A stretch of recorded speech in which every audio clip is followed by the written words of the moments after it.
एक दिन गौतम बुद्ध अपने शिष्यों के साथ एकदम शांत बैठे हुए थे। उन्हें इस प्रकार बैठे हुए देख शिष्य चिंतित हुए कि कहीं वह अस्वस्थ तो नहीं है।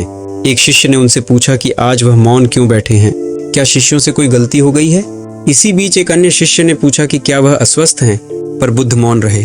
तभी कुछ दूर खड़ा व्यक्ति जोर से चिल्लाया, आज मुझे सभा में बैठने की अनुमति क्यों नहीं दी गई है?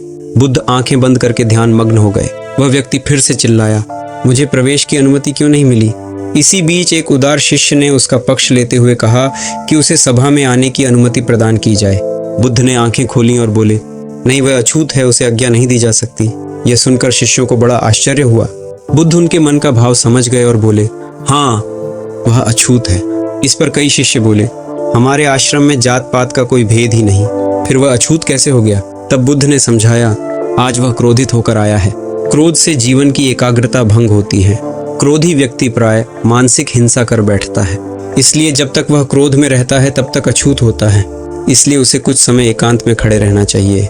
क्रोधित शिष्य भी बुद्ध की बातें सुन रहा था। पश्चाताप की अग्नि में तप कर वह समझ चुका था कि अहिंसा ही मनुष्य का महान कर्तव्य व परम धर्म है।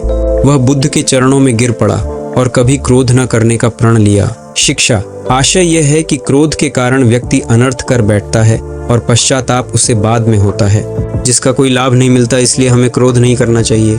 असल मायने में क्रोधित व्यक्ति अछूत हो जाता है और उसे अकेला छोड़ देना चाहिए। क्रोध करने से तन, मन और धन तीनों की हानि होती है।